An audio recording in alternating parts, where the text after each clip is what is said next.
मौजूदा जो वज़ीर आज़म है शहबाज शरीफ साहब, इन्होंने कहा था कपड़े बेचूंगा, कपड़े बेचकर मैं महंगाई ख़त्म करूंगा और पता नहीं क्या सस्ता आटा दूंगा। कपड़े बेचने की बात तो पूरी नहीं हुई, लेकिन नौबत अब कौमी असासों की फ़रोख्त तक आ चुकी है। वाशिंगटन से सीनियर सहाफ़ी जहाज़ेब अली ने रिपोर्ट किया है कि हुकूमत पाकिस्तान वाशिंगटन के मरकज़ में, बिल्कुल सेंटर में वाक़ जो सफारत खाने की बिल्डिंग है, जो पाकिस्तान की मलकियत है, पुरानी इमारत है, उसे फ़रोख्त करने जा रही है। वाशिंगटन डीसी में आम तौर पर जो बाकी ममालिक के सफारत खाने हैं, वो उनको जगह नहीं मिलती, किराए पर लेकर वो अपने सफारत खानों की बिल्डिंग मतलब रन कर रहे हैं, और क्योंकि आसानी से वहाँ पर इस तरह की बिल्डिंग्स मिलती नहीं। लेकिन पाकिस्तान की अपनी मलकियत में शामिल ये बिल्डिंग है और इसे अब बेचने का एक तरह से फैसला हो रहा है। मुझे बताए, रियासत उस वक्त बच रही थी, आज भी आटे की कीमत 5 रुपए किलो बढ़ गई है। 150 रुपए में रियासत डूब रही थी, 260 रुपए में पेट्रोल रियासत चल रही है। 18 रुपए में बिजली के यूनिट में रियासत डूब रही थी, 42 रुपए में रियासत चल रही है।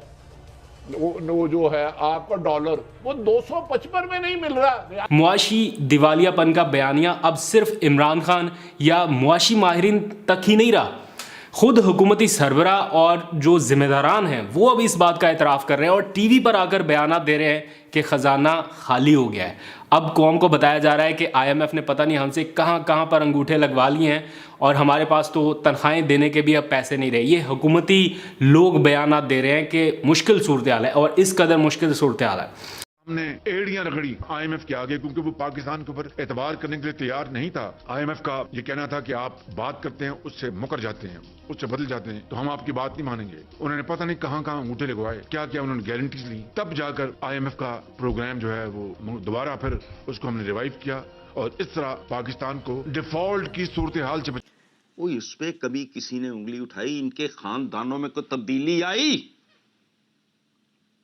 कौसर नियाजी की औलाद में कोई खरबपति अरबपति है? यही मुल्क है। तो ये अपनी हुदूद में कभी किसी ने इनको चोर डाकू कहा? इनको तो 50-100 साल बाद भी लोग यही इन्हीं नामों से पुकारेंगे। कभी किसी को इस तरह के नाम दिए गए जैसे इनको दिए जाते हैं? क्यों? करतूते हैं। और याद रखना, बदबू दूर तक जाती है, खुशबू का रेंज छोटा होता है। एक मन गंध रख दो, एक मन फूल रख दो। फूल का रेंज छोटा होगा, फूलों की खुशबू का, गंदगी की बदबू ज्यादा होगी।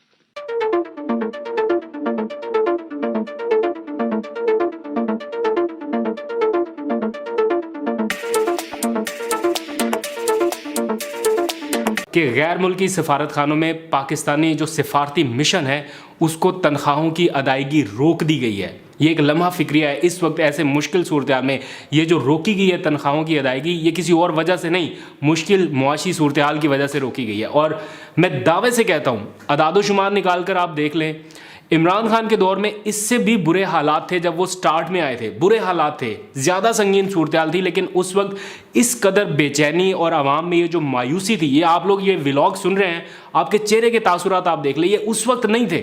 उस वक्त ये बेचैनी और मायूसी नहीं थी जो आज के दिनों में, और किसी को पता नहीं है कि कल क्या होना है और क्या ये हालात बेहतर भी होने या नहीं। सबको डर ये है कि कहीं इससे वर्स्ट ना हो जाए। आपको याद होगा कि इमरान खान के दौर में न्यूयॉर्क में वाक़ई एक रोजवेल्ट होटल जो पाकिस्तान ही की मलकियत है, उसकी सिर्फ निजकारी का मामला ज़ेर बहस आया था। ये खबरें गर्दिश हुई थी, लेकिन इतना शोर मचा था कि वो मामला फिर दब गया, पीछे ही रह गया। हालांकि वो एक ऐसी बिल्डिंग थी जिसको मेंटेन करना, जिसको संभाल के रखना कौमी ख़जाने के ऊपर एक बोझ पड़ा हुआ था, लेकिन वो भी नहीं बेचा गया था, इसलिए कि अवाम ने बहुत रेजिस्ट किया था कि जो भी है हमारा कौमी असासा है, हमारी अपनी मलकियत है, इसे नहीं बेचना। हेलो दोस्तों, जय हिंद। आप सभी का स्वागत है कर्मा हिंदी न्यूज चैनल पर। जैसा कि आप सभी को मालूम है कि पाकिस्तान अर्थव्यवस्था बुरे दौर से गुजर रही है। पाकिस्तान अमेरिका में अपना पुराना दूतावास बेच रहा है। उनकी अर्थव्यवस्था इस समय इतनी खराब है, पाकिस्तान की अर्थव्यवस्था बुरे दौर से गुजर रही है, क्योंकि देश में इन्फ्लेशन 42% के ऐतिहासिक उच्च स्तर पर पहुंच गई है और फॉरेन एक्सचेंज 6.7 अरब डॉलर तक गिर गया है, जो मुश्किल से 1 महीने के आयात के लिए पर्याप्त है। पाकिस्तान रुपीस इतना गिर गया है कि देश अब 224.63 पाकिस्तानी रुपए में $1 खरीद रहा है। पाकिस्तान में निर्यात घट रहा है और देश के पास आयात का भुगतान करने के लिए पर्याप्त विदेशी मुद्रा भंडार नहीं है। अफगानिस्तान और ईरान से आयात भी धीमा हो गया है क्योंकि पाकिस्तान के पास भुगतान करने के लिए पर्याप्त डॉलर नहीं है। अमेरिका में दूतावास की पुरानी इमारत को बेचना पाकिस्तान की खस्ता आर्थिक स्थिति ने भी पाकिस्तानी सरकार को अमेरिका में अपने पुराने दूतावास भवन को बेचने पर मजबूर कर दिया है। दोस्तों, आप लोगों की इस बारे में क्या राय है, हमें कमेंट करें और वीडियो को अंत तक जरूर देखें। जय हिंद। इकोनॉमी जहां है, I am humble student of economics, इधर तो मैं पता नहीं क्या करने आ गया। इसमें अगर आपको माशी इस्तेहकाम चाहिए, पूरी दुनिया जानती है कि इनकी कोई औकात नहीं है, इनकी टांगें रेत की हैं। मैं मौजूदा हुकूमत की बात कर रहा हूं, पूरी दुनिया जानती है। इनके लिए 1, 2, 4 जिनके ये स्टूजेस होंगे, जो उनके अलावा माशी इस्तेहकाम के लिए जेन्युइन वाहिद सोल्यूशन ये है कि इलेक्शन आप अनाउंस कर। क्या असल मसला ये नहीं है कि कुछ लोगों ने इस मुल्क का इक्तसादी घंटा घर उखाड़ दिया है? अभी इमरान ने एक बात की है, चैलेंज करें जिसने करना है। उसने कहा हमने कर्जे लिए कर्जे उतारने के लिए। तो बात को इंसानों वाली बात करें। इस मुल्क का इक्तसादी घंटा घर किसने बर्बाद किया? किन लोगों की सरेआम जायदादें, सरे से लेके एवनफील्ड तक। यह मजाक है।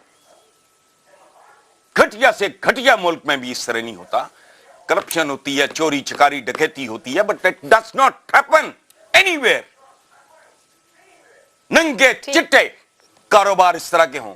4.25 साल किसका पैसा खाया गया इस मुल्क में? ये जो होता रहा एहतसाब का ड्रामा, एंड पे निकला ड्राई क्लीनिंग प्लांट।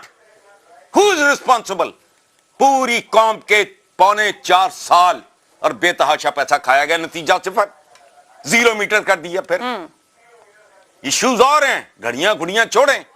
इसमें कोई शक नहीं है कि मुल्क की मुआशी सूरत-ए-हाल खराब से खराब तर हो रही है और महंगाई आसमान से बातें कर रही है। हुकूमत के एक वजीर कुछ कहते हैं तो दूसरे वजीर आके उसके बिल्कुल ऑपोजिट बात करते हैं।